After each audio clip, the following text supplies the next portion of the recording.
মহোদয়কে হস্তান্তর করছি এবং এই বিষয়ে খানিকটা বক্তব্য আমি রাখবো। বল।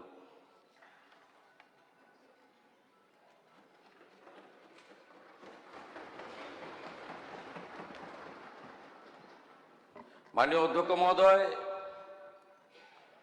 আগামীকাল 21শে জুলাই এই দিনটাকে ব্যবহার করে অনেকে অনেক কিছু করে নিয়েছেন। শুধু রাজনৈতিক পদ বা সরকারি ক্ষমতা নয়, ব্যক্তিগত বিষয় সম্পত্তি, আমেরিকায় গিয়ে চোখের চিকিৎসা, চার্টার ফ্লাইটে ঘোরা, হরিশ চ্যাটার্জি হরিশ মুখার্জি স্ট্রিটে 38টা প্লটের মালিক হওয়া, অসংখ্য প্রাসাদের মতো বাড়ি তৈরি করা, অনেক অনেক কিছু করে নিয়েছেন। কিন্তু 21শে জুলাই কি হয়েছিল, কেন হয়েছিল, কারা করেছিল, পশ্চিমবাংলার 11 কোটি জনতা জনার্দন এখনো জানতে পারল না। কমিশন অনেক আগে রিপোর্ট দিয়েছে। নিয়ম হলো কমিশনের রিপোর্ট পাওয়ার পরে মন্ত্রিসভাকে জ্ঞাত করে সেটা বিধানসভাতে টেবিল করা যায়, অথবা বিধানসভা না চললে জনসমক্ষে আনা যায়। যেহেতু বিধানসভা চলছে, তাই আমি অন্য কোনো প্ল্যাটফর্ম থেকে এটা করতে পারি না। বিধানসভা আমাদের কাছে মন্দির, গণতন্ত্রের সবচেয়ে বড় মন্দির। সেই বিধানসভাতে আমি এটা সচিব মহোদয়কে দিয়ে দিলাম আপনার অনুমতি নিয়ে। সেখান থেকে যারা চাইবেন অপারেটিং পার্ট চিঠি করলে ফটোকপি পেয়ে যাবেন, যা নিয়ম রয়েছে। বিচারপতি Sushanta Kumar Chatterjee commission of inquiry, স্বরাষ্ট্র রাজনৈতিক দপ্তরের বিজ্ঞপ্তি নম্বর 6256 P/44/12/11 তারিখ 4/11/2011 রাজ্য সরকার কর্তৃক গঠিত 1993 সালের 21শে জুলাই মহাকরণ অভিযানের তদন্ত। কমিশনের পর্যবেক্ষণ সুপারিশে পরে আসার আগে এই কমিশন কাদের কাদের ডেকেছিল? মোট 44 জনকে ডেকেছিল। এর মধ্যে উল্লেখযোগ্য কয়েকটি নাম আমি আপনাদের কাছে রাখছি। 1 নম্বর, লেট বুদ্ধদেব ভট্টাচার্য, প্রাক্তন মুখ্যমন্ত্রী প্রয়াত। Shri N Krishnamurthy, chief secretary দিদেন। শ্রী মনীষ গুপ্ত, হোম সেক্রেটারি দিদেন। Tusharkanti Talukdar, commissioner of police, সব ওই সময়ের। Shri Kanwaljit Singh, joint commissioner of police. Rajkamal Johri, joint commissioner police. Shri Dinesh Chandra Bajpai, additional CP. Shri Prabir Kumar Das, ex OC Hastings. Shri DN Biswas, ex DC headquarter. Shri Siddhartha Roy, ex DC CD. Shri DK Ghoshal, ex sergeant. Shri Kiriti Sengupta, x DC SB. Shri Biman Bose, left ফ্রন্টের যিনি chairman ছিলেন, সম্ভবত সেই সময় CPIM এর সম্পাদক ছিলেন। শ্রী সোমেন্দ্রনাথ মিত্র, শ্রী প্রদীপ ভট্টাচার্য, শ্রী মঞ্জু কুমার মজুমদার, শ্রী প্রভাস ঘোষ, শ্রী বিশ্বনাথ চৌধুরী, শ্রী সরল দেব, শ্রী কিরণময় নন্দ, শ্রী তপন সিকদার, ডক্টর ওমর আলী, শোভনদেব চট্টোপাধ্যায়, পঙ্কজ ব্যানার্জি, মদন মিত্র, সৌগত রায়, রুমা মুখার্জি, রীতা মুখার্জি, অনিন্দ জানা, রাজীব বসু, শুভম দত্ত, অমিত ধর ইত্যাদি মোট 44 জন। সবচেয়ে বড় যিনি সাক্ষী হিসেবে নিজেকে দাবি করেন, প্রাক্তন মুখ্যমন্ত্রী মমতা বন্দ্যোপাধ্যায়কে কমিশন ডাকার প্রয়োজন মনে করেনি। হয়তো আলাদা করে বলে দিয়েছিলেন যে আমাকে ডাকবেন না। সবাই উপস্থিত হয়েছেন, কেউ কেউ কোশ্চেন হিয়ারিং এর উত্তরও দিয়েছেন পাঠানো প্রশ্নের। একজন রিফিউজ করেছিলেন যে আমি সাক্ষী দিতে যাব না, তার নাম হলো প্রাক্তন অপোজিশন লিডার 2001 থেকে 2006 প্রয়াত পঙ্কজ ব্যানার্জি। তিনি বলেছিলেন, তার স্টেটমেন্টে ইংরেজিতে রেকর্ড করা আছে, তাই আমি ইংরেজিতেই পড়ছি। When summoned by the commission as the first victim of the 1993 agitation, where is sustained head injury, that means late Pankaj Banerjee, expressed his inability to depose and gave a statement to the media that I believe that the person solely responsible for the firing was none other than the Home Secretary Monish Gupta. But the culprit has been given a berth in the Mamata Banerjee cabinet.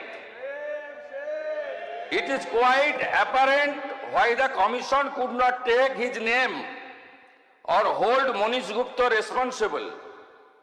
The commission did it under the direction of the powers that be.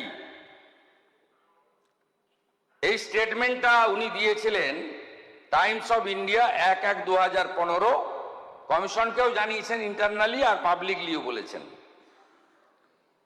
আর বাকিরা গেছেন। এই কমিশনের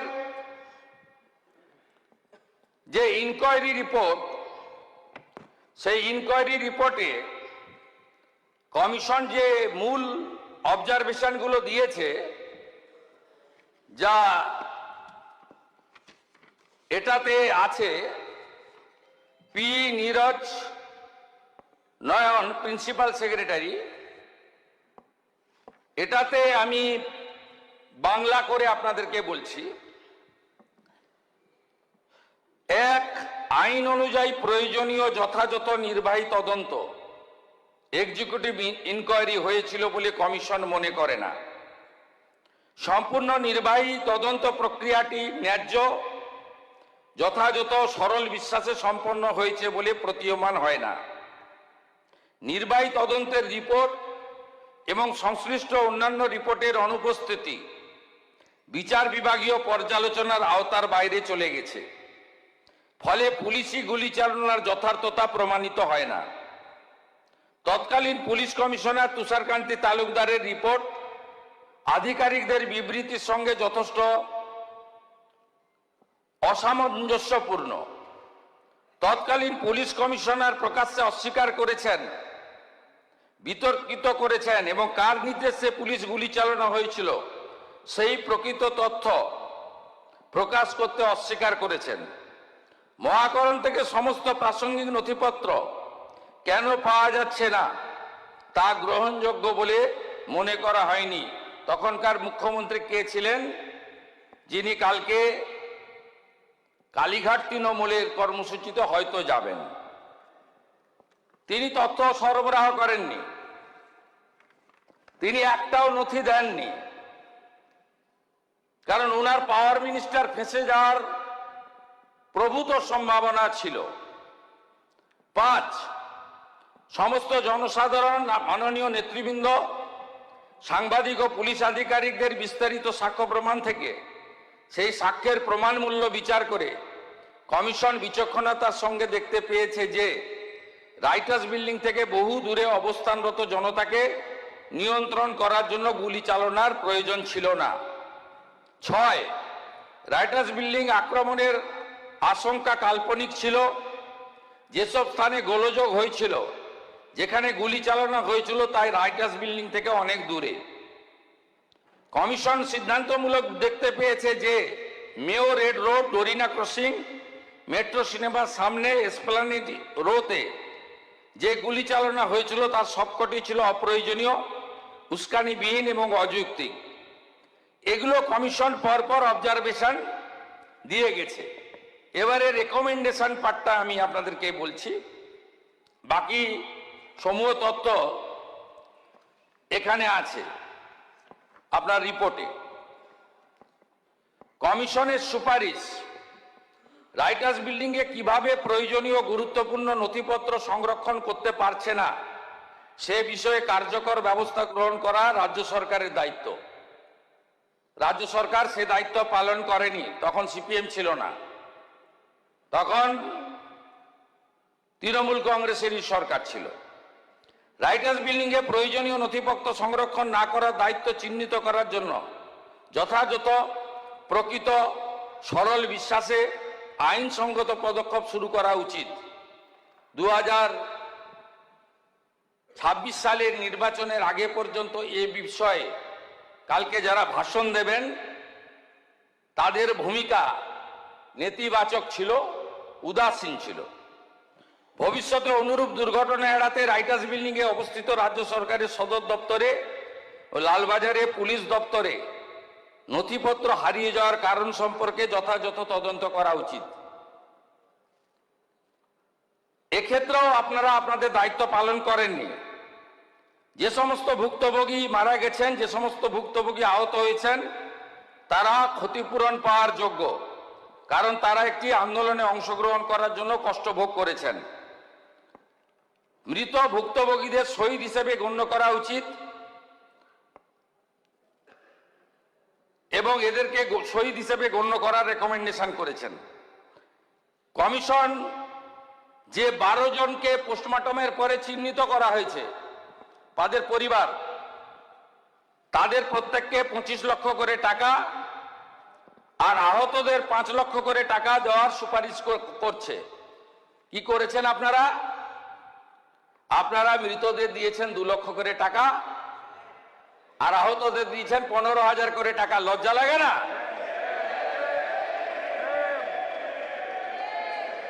আপনারা নিহতদের দিয়েছেন 2 লক্ষ করে টাকা আর আহতদের দিয়েছেন 15,000 করে টাকা, আর কমিশন বলেছে নিহতদের দিতে 25 লাখ করে টাকা, আহতদের 5 লক্ষ করে টাকা। এরপরেও আপনারা এইসব করেন। আমি এই রিপোর্ট পেশ করে আহত এবং ক্ষতিগ্রস্ত পরিবারকে বলবো, আপনারা যদি ফ্রেশ এফআইআর করতে চান সে সুযোগ বর্তমান সরকার দেবে। আপনারা যদি কমিশনের সুপারিশ মতো ক্ষতিপূরণ বর্তমান সরকারের কাছে চান, মুখ্যমন্ত্রী রিলিফ ফান্ড থেকে আমি সেই ক্ষতিপূরণ দেব। আর যারা আপনাদেরকে ব্যবহার করে এমপি হলো, এমএলএ হলো, মন্ত্রী হলো, মুখ্যমন্ত্রী হলো, চার্টার ফ্লাইটে চললো, হেলিকপ্টারে আকাশে থাকলো, বাড়ি গাড়ি সম্পত্তি করলো, দুবাই গেল, সিঙ্গাপুর গেল, আমেরিকার হপকন্সে চিকিৎসা করালো, তাদের থেকে আপনারা দূরে থাকবেন। সাথে সাথে আমি এই হাউসকে বলছি যে আমাদের কাছে আরো বেশ কিছু তথ্য আছে, আমরা প্রয়োজন মতো সেগুলো প্রকাশ করব। যেমন আমফানের ক্যাগ রিপোর্ট, যেমন কোভিডে মেডিকেল ইকুইপমেন্ট পারচেজ রিপোর্ট, সব তথ্য আমার কাছে আছে। তথ্য আমি বের করেছি, পাবলিক ডোমেনে আসা উচিত, বিধানসভার টেবিলে আসা উচিত, এবং আপনারা যা যা ধ্বংস এখানে করে গেছেন এটা পশ্চিমবঙ্গের লোককে জানানোর দায়িত্ব আমাদের সকলের। আমরা সে কাজটা করব এবং আমি আরেকবার 21শে জুলাই আন্দোলনে যারা দেহ রেখেছেন, মারা গেছেন, তাদের বিদেহী আত্মাকে প্রণাম করে, আহতদের প্রতি সমবেদনা জ্ঞাপন করে, আর দোষী খুনি তাদের বিরুদ্ধে ব্যবস্থা নেওয়ার জন্য আপনাদের আবেদনকে মর্যাদা দেওয়ার অঙ্গীকার করে আমার কথা শেষ করলাম।